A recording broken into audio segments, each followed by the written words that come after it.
Alright guys, Ervits assessment, we're back. If you could like, comment, subscribe, and share, greatly appreciate it. Alright guys, so I'm going to do 2 videos for you this week. We're going to go first over the amazing card, maybe even the card of the year, UFC 256. And then we'll jump into the last fight card of the year for UFC. And they're going to have like I think a 3-week hiatus. And there's going to be a big boxing fight also this weekend. So we'll go over that. Alright. So, remember, there was a UFC 256 and there was boxing. So I had made a total of 8 picks. I did really amazing, guys. So I hope you guys did well with it. So I went 5 wins, 2 losses, and 1 was a draw. So that doesn't count because who picks for draws? All right, so we'll first go into UFC 256. We'll do the boxing fight after that. All right, so the first fight, so things got switched a little bit around. Originally, the first fight I'm going to talk about was in the lightweight division. It was Rafael Fiziev against Renato Moicano. Now, remember, that was supposed to be on the main card. They moved it to the prelims. They did some reshuffling at the end of the day. So this was a fun fight as long as it lasted. Both guys were just standing, trading, nailing each other. But Fiziev is just such a vicious striker. I mean, everything he throws, and he's a Muay Thai champion with just so much power and everything. And he hit Moicano with a 3-piece combo. Boom! Just dropped him. Got on top of him, started hitting him. Ref just jumped on top of him, said no. Moicano complained about the stoppage. Was like, oh, it was okay. But when he got up, he stumbled back. Some people online, I was talking with some people online. They weren't happy about the stoppage. But the way he got rocked, the way he fell, I mean, there was no point in him taking damage. Yeah, he was in his guard position, but I don't think he would have recovered. And it's tough to say when you're in that position, but it was a fair stoppage. Great performance by Fiziev. He's going to be somebody to watch out for in this division. I'm telling you. He's said he's been working on his wrestling, his takedown defense. Once he works on that, and he has the striking to go, sky's the limit for this guy. So watch out for that name, Rafael Fiziev from Kyrgyzstan. All right. So that one I got correct. The next one of the prelims I got incorrectly. It was between Cub Swanson and Daniel Pineda. Now, I had thought Pineda was going to win. And, in the beginning, he was nailing Swanson with some good leg kicks. Looked pretty good. Swanson was hitting him too, but Pineda, you could just see. And even the announcers picked up on it. He was getting cocky. He just dropped his hands, was in Swanson's face. Not a smart thing to do. And Swanson caught him in the first round. Boom! Dropped him. Hit him with some strikes. Pineda survived. And the second round really didn't do anything. I mean, you could see he was still out of it because, even in the corner, he was kind of just sitting there like you could see he was, still shook from that punch. And second round comes, no defense again. Boom, Swanson drops him, finishes him off. TKO. That was huge for Swanson. He was coming off of ACL surgery. Was on a losing streak. So, that was a win in a bad way. He needed it. And he looked good doing it. So, we'll see what happens. He's a veteran. Like I said, he's been in there with a bunch of people. So, that was a good... I'm sorry. He was on a 2-fight winning streak. I apologize. He was on a 2-fight winning streak, with this. But he was on a losing streak prior to those 2. I apologize for that mistake there. So he... We'll see. I mean, if he's on the downswing of his career. So if he could turn it up, it'd be really great. All right, so now we're going to jump into the main card. So the main card, the first fight, was in the heavyweight division. It was former champ Junior Dos Santos against undefeated Ciryl Gane. Oh, man. Let me tell you, Ciryl Gane is somebody to watch out for in this heavyweight division. I mean, he was just landing kicks, mostly kicks, some punches here. He's a Muay Thai champion also against Dos Santos. Dos Santos really couldn't land anything. But what was so impressive about Gane, what he was doing was the speed he was hitting Dos Santos with those kicks. Some were slow, some were harder, faster. It was just great. And then in the second round, he backed up Dos Santos with a jab. Now, this seemed kind of controversial. Dos Santos was mad about it. While he was in the corner, Gane hits him with an elbow. The way Dos Santos kind of turned his head, it did seem like it hit him in the back of the head, but also where the ear was too. It dropped him. Then, the ref was like, okay, it's over. Dos Santos was complaining about it. It was like, oh, you hit me in the back of the head. You hit me in the back of the head.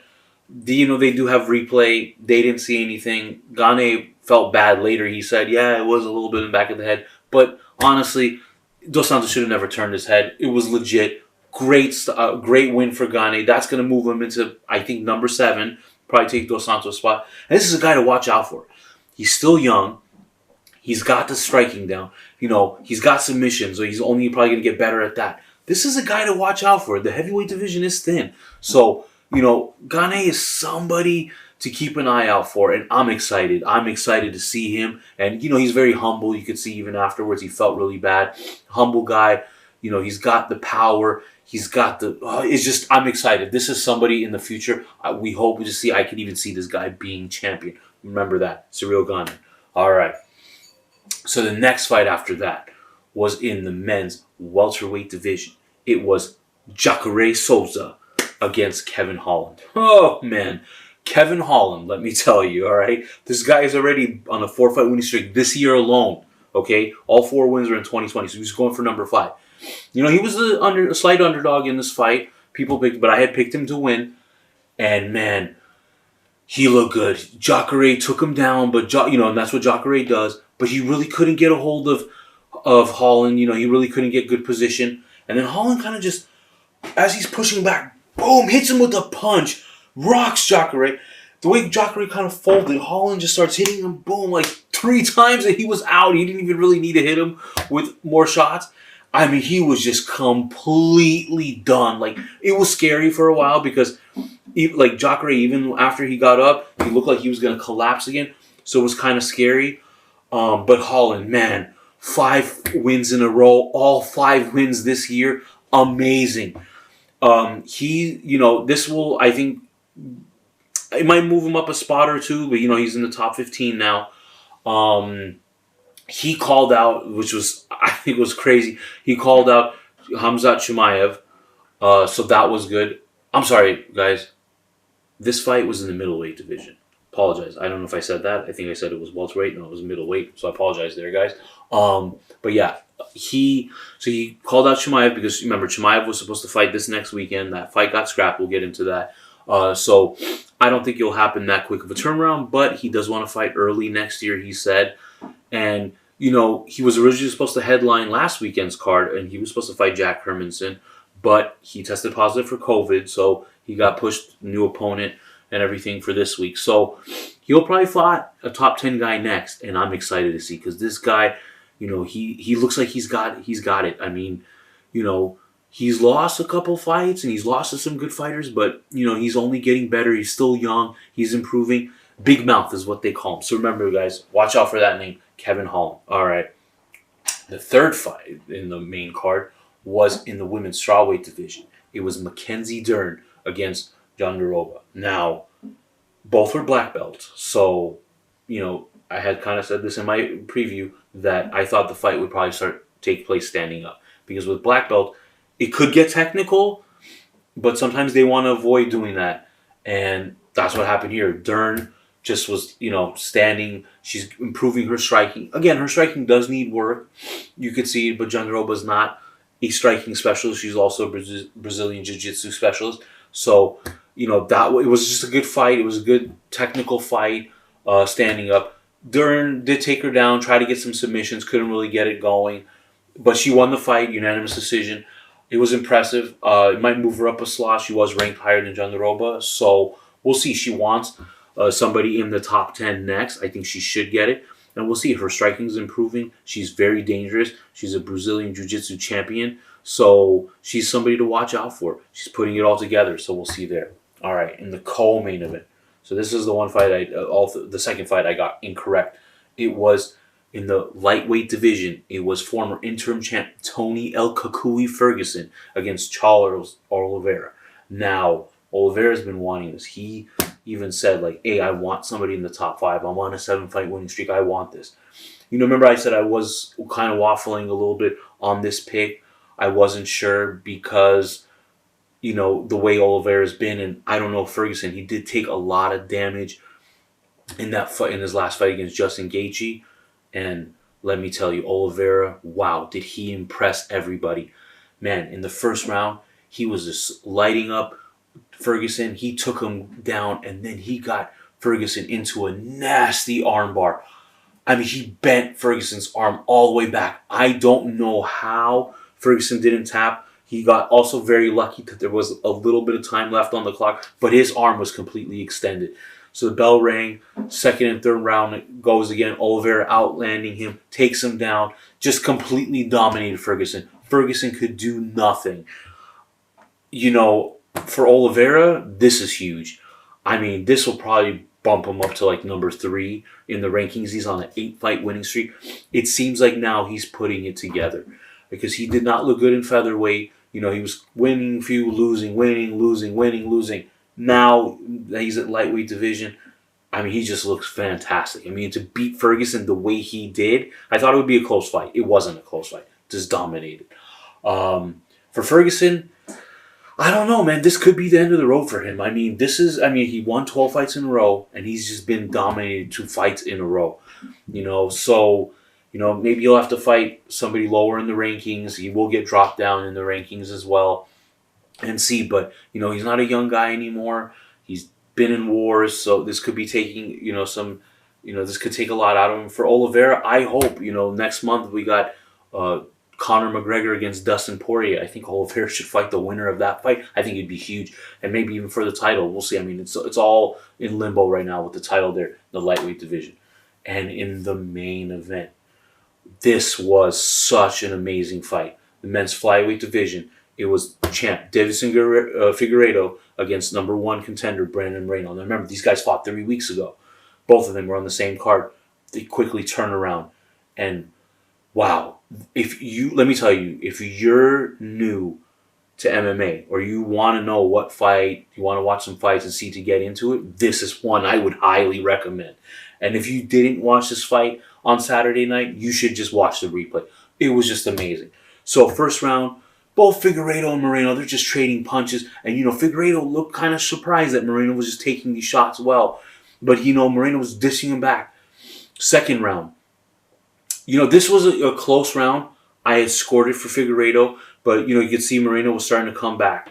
Well, in the third round, this is where... Well, and actually in the second round, Moreno got his eye poked, it was pretty bad eye poke when he took Figueiredo down. So that had kind of affected him because you could see it was like really red and it was starting to get a little bit of swelling. The third round, man, let me tell you, Moreno looked like this momentum was just shifting. He started taking control.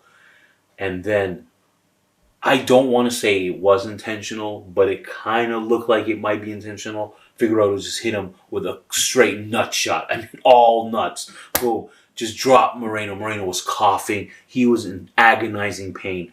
I mean, I thought the fight was going to be stopped because, it was a brutal shot he took. And Figueiredo has a lot of power, let me tell you. So, he took some time. He recovered.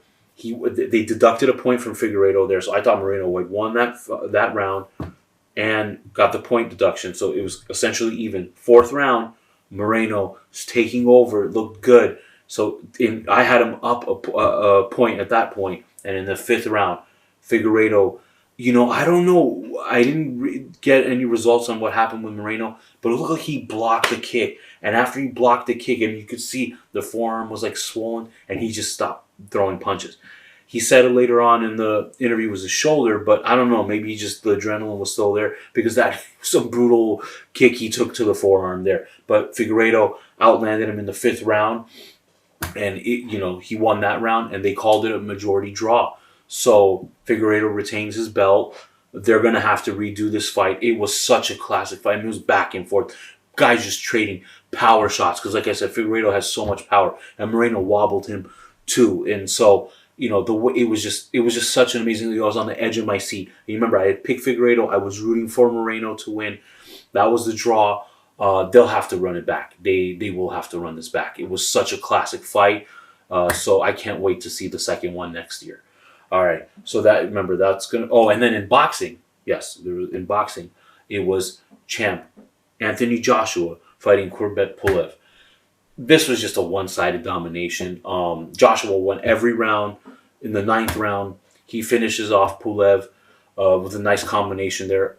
Really not that impressive to me because Pulev is an old guy. He's been there, not really fought anybody beat anybody of significance. I mean, he got destroyed by Klitschko, what was it, 10 years ago. I mean, I don't know why boxing does this. It seems like they're always doing this. You just fight some contender because the sanctioning bodies say, oh, yeah, he paid his fees, so he's number one ranked. Fight him. It was just, I guess, so he gets off the rust because he hadn't fought in a year, but really didn't say anything like, has he improved, has he not? Because Pulev's not really a dangerous guy. Yeah, I guess in heavyweight everybody's dangerous, but wasn't really. I mean, it was a good performance. Nothing, oh my God, amazing. But what's hopeful about this is that Eddie Hearn did say that he's going to try to make a fight with Tyson Fury, who is the king of the heavyweight division. So that would be great. I hope that happens for next year. So I did get that one right. That's Joshua. So like I said, it was 5 wins, 2 losses, 1 draw.